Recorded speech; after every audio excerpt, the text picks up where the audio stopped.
বাংলা। তিনি ভক্তরূপে নেমে এসেছিলেন আমাদের মতো অচৈতন্য জীবের চেতন ফেরাবেন। তবে যাকে ভক্তরূপে পেয়েছিলাম তিনি কৃপা করে নেমেছিলেন।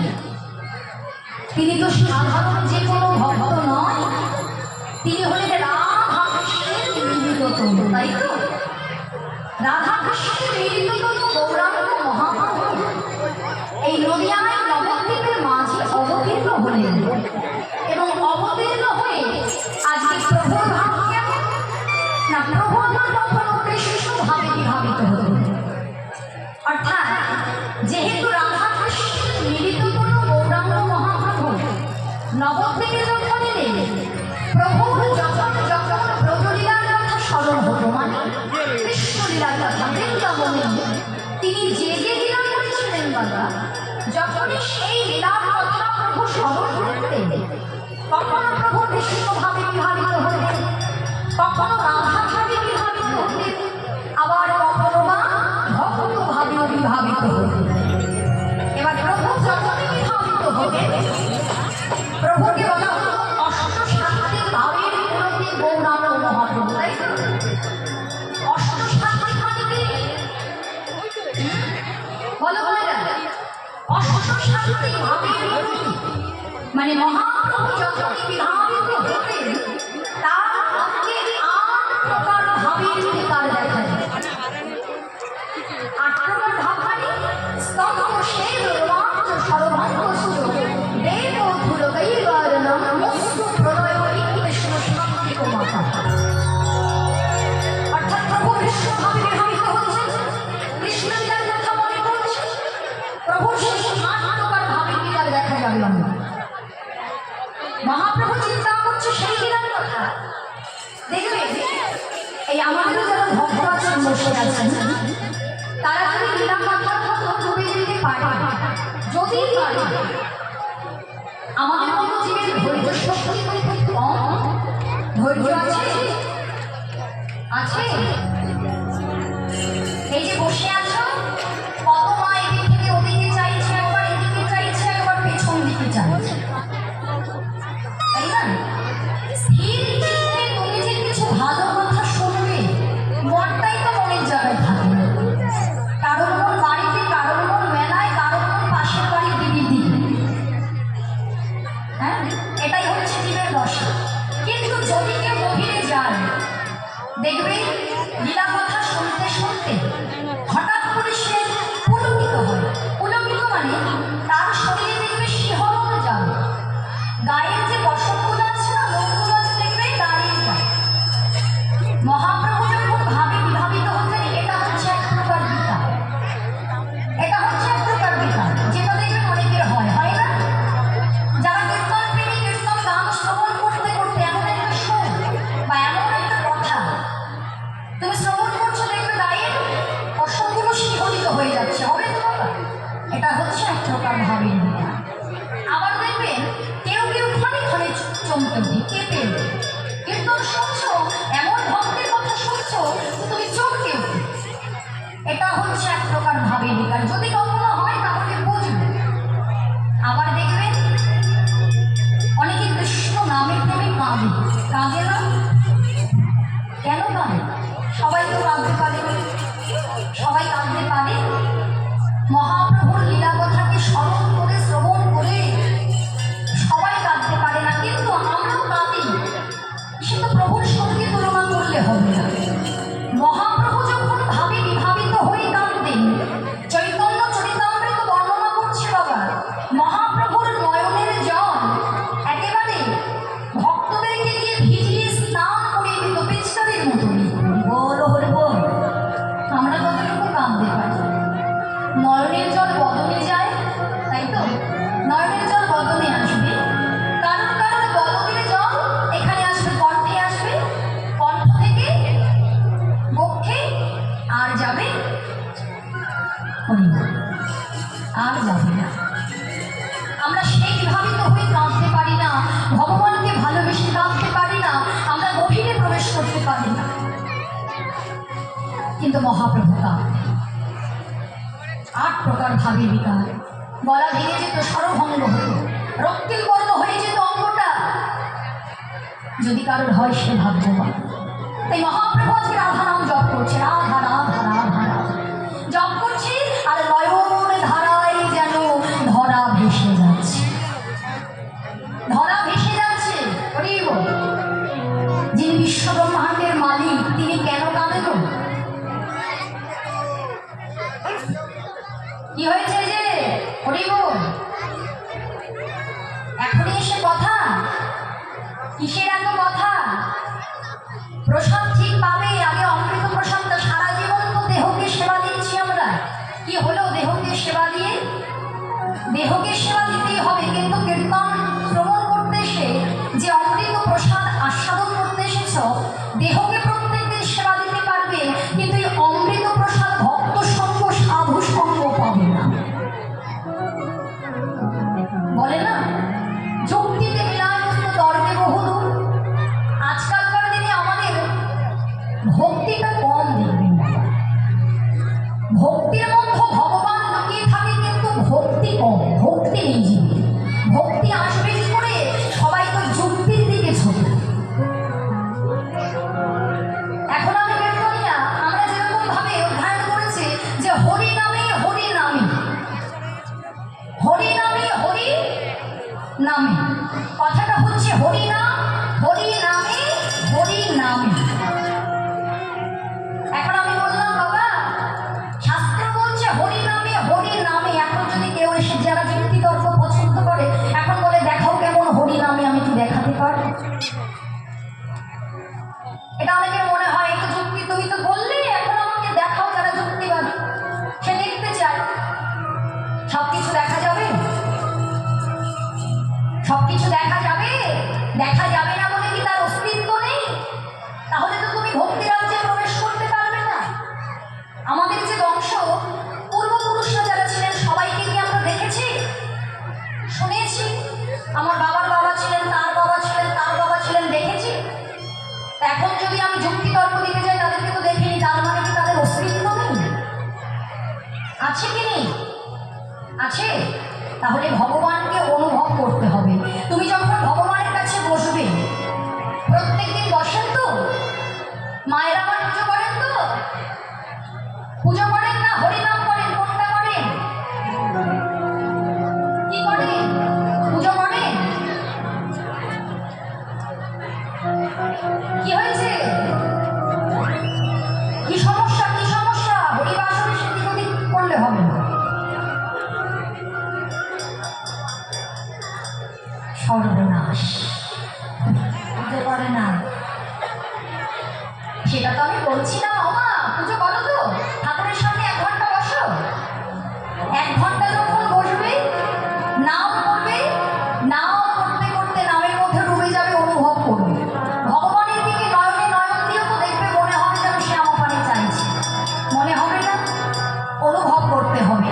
তাই মহাপ্রভু এলেন আমাদের মতো জীবকে করুণা করার জন্য, আমাদের মতো জীবকে কৃপা করার জন্য। আর কৃপা পাবো কি করে? প্রভু বললেন হরে রাম হরে রাম হরে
যদি আমরা গৌরকে ভজনা করতে পারি, যদি আমরা নিতাই চাঁদকে ভজনা করতে পারি, নাম করলে তবেই তো নামের সন্ধান পাওয়া যাবে মা।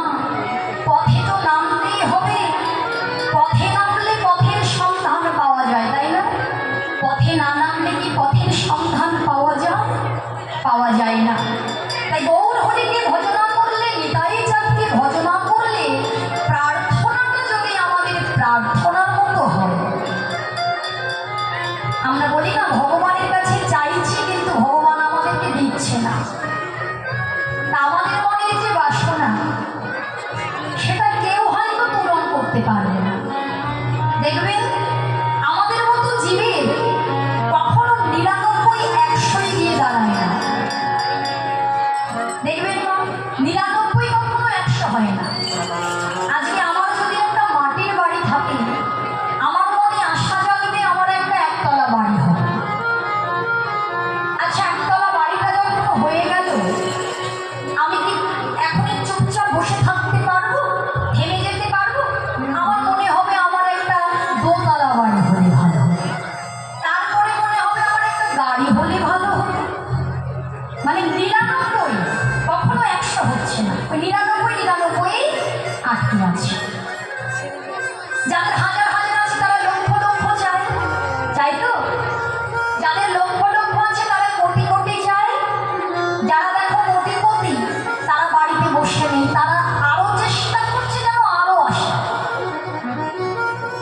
তাহলে আমাদের মতো জীবে ৯৯ যেমন কখনো ১০০ হয় না, অপ্রাকৃত জগতে কৃষ্ণ প্রেম ধনে ধনী যারা, তাদেরও দেখবে কোনোদিনও ৯৯ ১০০ হয় না। যারা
মহাপ্রভুর কাছে তিনি একই ধর্মে চেয়ে গিয়েছেন।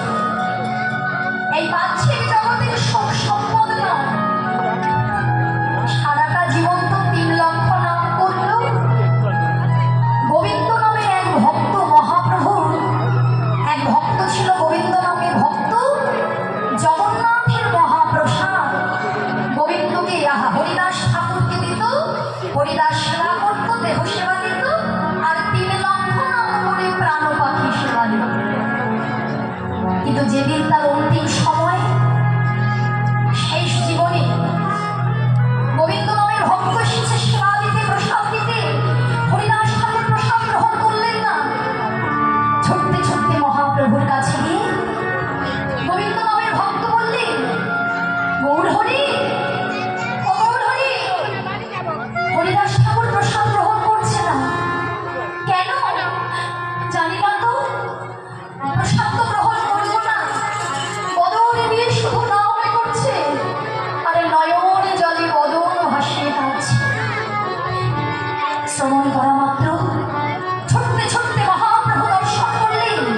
হরিদাস, হরিদাস, ও হরিদাস, এই দেখো, দেখো হরিদাস, আমার পানি চেয়ে দেখো, আমি তোমার জন্য জগন্নাথের মহাপ্রসাদ এনেছি, নাও নাও, এসো এসো হরিদাস, সেবা করো।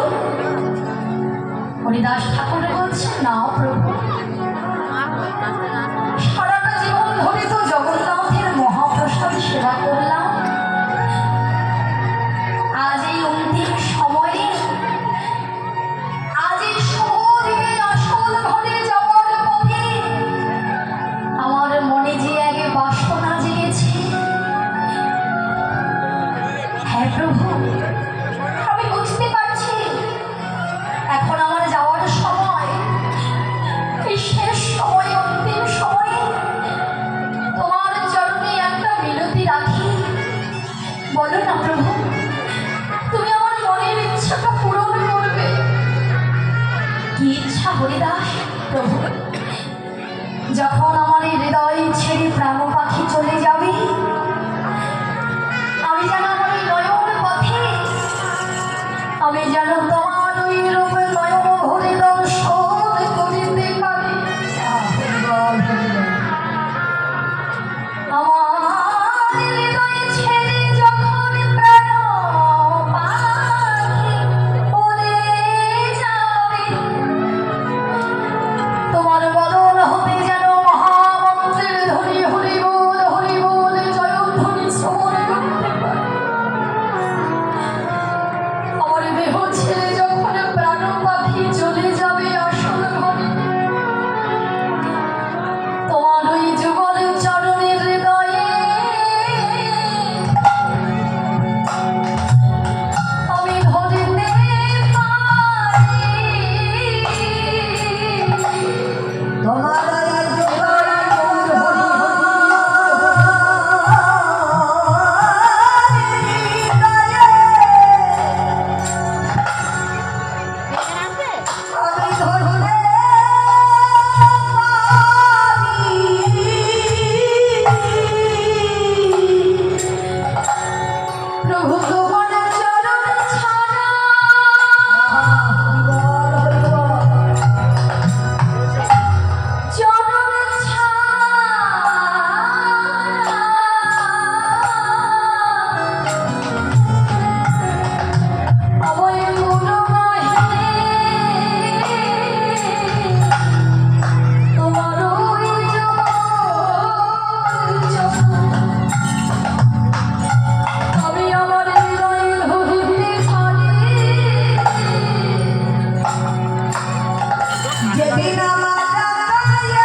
কৃপা মানে কি? করে পাওয়ার নাম কৃপা, তাই তো? তুমি যতটুকু করবে ততটুকু তুমি পাবে। তাহলে কৃপা পাবো কি করে? মহামন্ত্র জপ করে। এই যে হরে কৃষ্ণ মহামন্ত্র তিনি দিয়ে গেলেন বাবা, এই কলিযুগে যাগযজ্ঞর দরকার নেই। কলিযুগে তুমি ভাবো কি ভগবানের পূজার্চনা করে আমি ভগবানের চরণ প্রাপ্তি হব না? পূজার্চনা শুধু তা হবে, তাই না?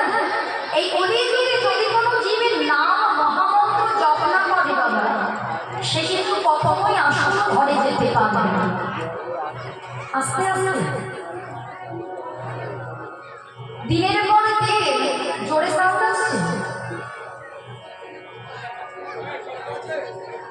এত সমস্যা হলে কি করে হবে বলো মা?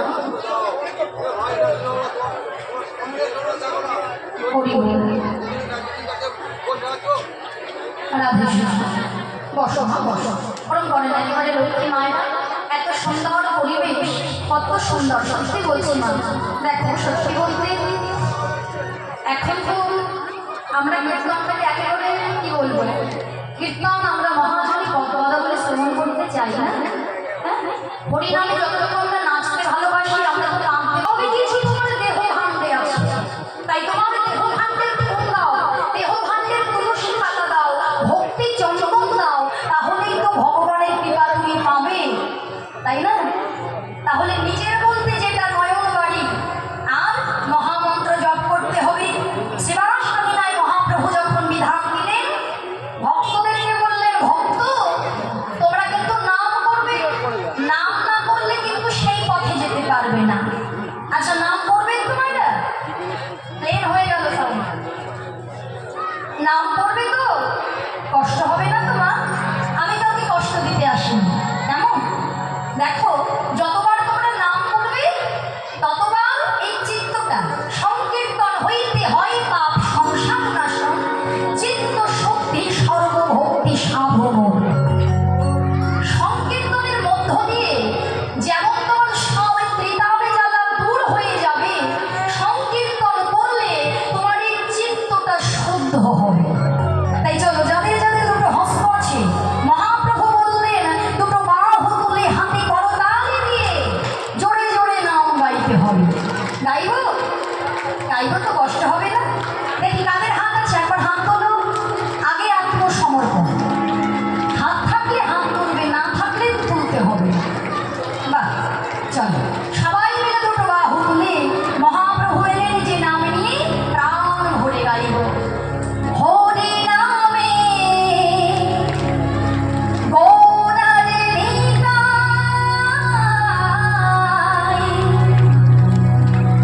বাহু তুলে নাচে দুটি ভাই।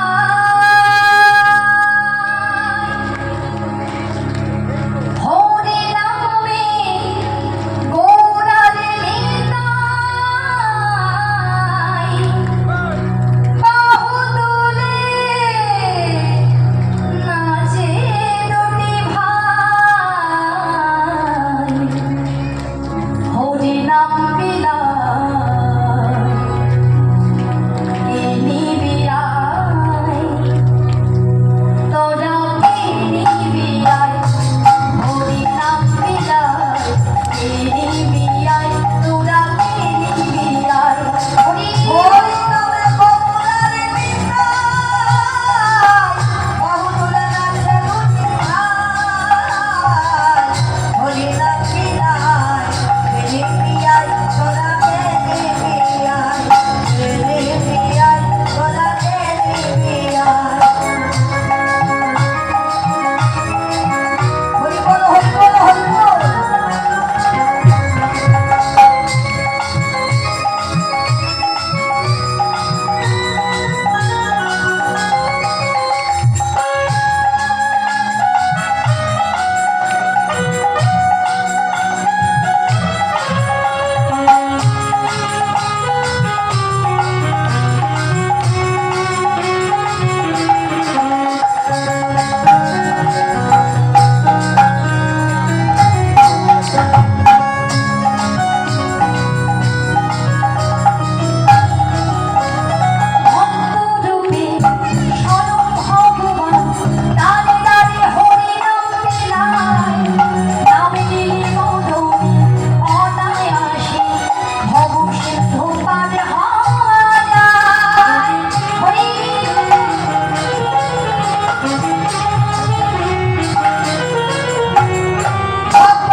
হরি হরে আমি নয় বেলি বিয়ায় তোরা বেলি বিয়ায়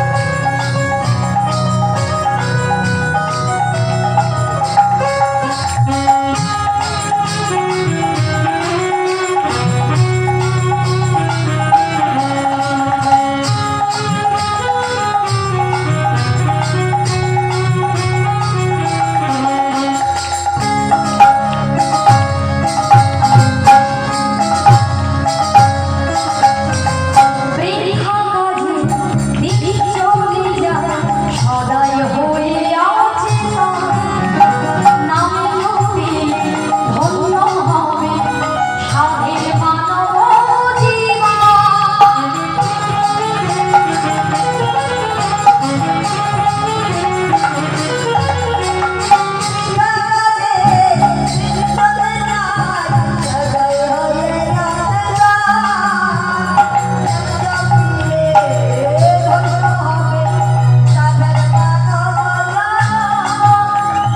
হরে রাম বলিয়া সাধব বিনা